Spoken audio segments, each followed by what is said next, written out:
families, welcome to my channel The Productive Girl. Today's video is ways to write your perfect to-do list. So there are a lot of ways to write your to-do list. So in this video, I'm going to share all those things. So first let's start with what is a to-do list. So I think all of us know at this point what is a to-do list. So the word to do refers to things or tasks that you need to do. And list means writing down one below the other. So to-do list combined, it simply means writing our task one below the other. But technically, to-do list is writing your task from the most important ones to least important ones in an order like one below the other. So there are different ways in which we can write a to-do list like paper and pen, apps, websites, Google Calendar, Notes app and also alarm clock. So let me show you one by one on how you can write a to-do list in each of these categories. Let's go. The first option is good old paper and pen method, which is something that I absolutely love. Like I have written like an example like write and read. So you can write as many tasks as you want and you can write in a planner or a sticky notes or little sheet of paper anywhere you want. How many of you guys like paper and pen method in order to write your to-do list even in this digital era? So let me know in the comment section below. Second thing is apps and websites. So there are plenty of applications available in the App Store nowadays for writing to-do list. Also there are more Chrome extensions and websites also available. So this Chrome extension is also one of which new tab feature in Chrome browser to write a to-do list for the day, which is really great. Third way is using a calendar. So you can use a Google Calendar or any calendar in general which you prefer. The benefit of using a calendar is that you can time block the certain task on which time you're going to complete it. So that you can have a little bit more specific timing on what you have to do on a particular timing or particular space of the day. Like in the morning you have to do this and in the afternoon you can do this, and you can just plan out accordingly. You can even try that if you like time blocking your task. The next way is the simplest form. So any laptop or personal computer and any mobile phone does have a default notes application in the mobile and PC. So you can use that to write your to-do list on that default notes app. And the next thing is alarm clock. If you're someone who doesn't know how the time went by, this way can be really helpful. You're going to set an alarm for each and every task that you want to do on a particular time of the day. So it's more or like using a Google Calendar. But if you're someone who doesn't like to use a calendar and time blocking and stuff, you can really try it out. And also it will be a gentle reminder, like that alarm clock will just remind you that you need to do this task. And it can prevent you from emerging into any distractions because of the alarm. Now, there are a lot of layouts in writing a to-do list. So some of the layouts are brain dump, big task list, 3 MITs, which means most important task, and based on categories and also based on categorizing task, you can figure out a to-do list layout, and also project management. So now let's have a look at each of them. So you can try each and every layout and see which layout works for you, and you can stick to that for a long term. First is a brain dump, which as the name suggests, you're going to dump everything on your brain like a task wise onto a paper.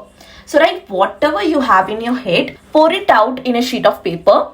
So it need not to be done today or tomorrow. It may be even a task for some other day or even next year or next month as well. It's not at all important.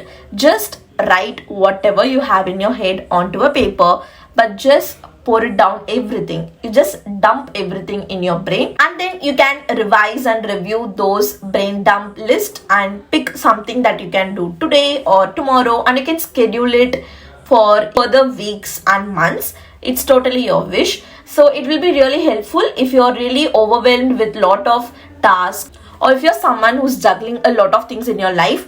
This brain dump method will really help you. Next one is big task list. Again, as the name suggests, it's a big task list, which is a big list full of tasks. So this layout will be helpful for someone who really like seeing and having long list of tasks to do, even though they don't have to do everything on a daily basis. But it's just satisfying, and it's just lift the pressure in their head to have everything out of their head into a big long list for the day. So if you're someone like that, this big task list layout will be really helpful. Next layout is 3 MITs, which is most important task. And this layout is the most popular and well known and an easy thing as well, because you're just going to focus on 3 main tasks for the day. This layout will be helpful for someone who just do a lot of tasks in general, who do a lot of things daily, but not end up completing the ones that is very important. So this layout will be helpful for someone like that. So in this, you're just going to focus on 3 main important tasks. So you can figure out your priorities and come up with the 3 most important tasks, and you can start working on them and start completing one by one. That's it. Next layout is a categorized wise task. So this also, as the name suggests, it's a task which can be categorized into different categories. So for example, if you're someone who really likes to categorize things in your life in general, you can try this layout as well. You can try this layout. So for example, I've shown this example, which is like a personal, study, work and stuff. So you can just have as many categories as you want and have a task separate to that category. Next is a project management, but we can call it as like a big step and few baby steps. So it's basically you will have a big task and you will break down into small baby steps that will help you to reach that big task. So we can call it as a subtask as well.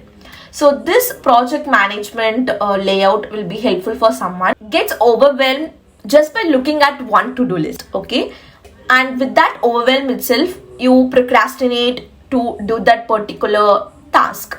You can try this method. So do break down that task into as many little baby steps as possible and start ticking off each baby step one by one at a time, slowly and steadily, and you will get there. You will tick off that big task. And this layout will also help you if you're really demotivated or feeling unproductive and not just in the mood to get your things done, but you have some deadlines and commitment to do that task. You can try this method.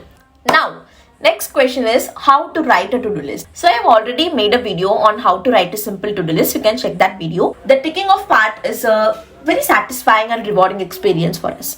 So you can either tick off, or you can put a round to it, or you can even color that box, or you can even highlight the particular task that you have completed. You can do in several other forms as well to denote that you have completed that task. So when to write the to-do list? So according to the research, writing before night helps a lot.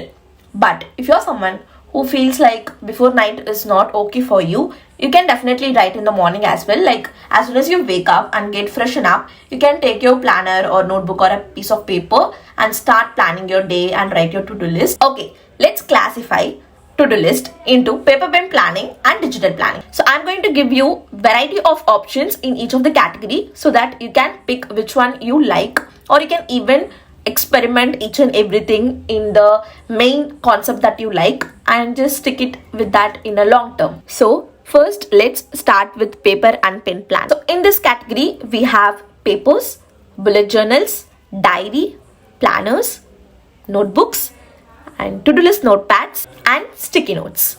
And in the digital planning category, we have apps, websites, and also Chrome extensions and project management tools like Trello, Asana, Notion, etc. You can use these things in order to write your to-do list. So these are the different resources that you can utilize in order to write your to-do list according to the concept which you like, which paper pen planning or digital planning.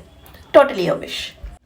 Okay, now all the basic informations about the to-do list, like everything about the to-do list 101 is done. Let me share my to-do list story with you guys. So I love to-do list so much. I started using to-do list at the age which I don't even know that's called a to-do list. After a few years later only, I came to realize that these things are called as to-do list. How at a little age I started this to-do list thing.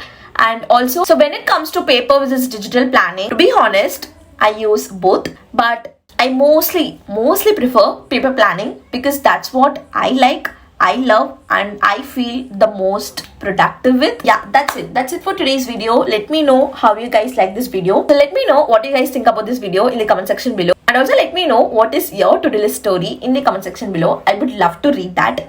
And do give this video a big thumbs up if you like this video, and subscribe to the channel if you haven't already, and share this video with your friends and family so that this video can reach a wider audience. And thank you so much for watching this video. I shall see you in my next video. Until then, be positive and spread positivity. Bye bye.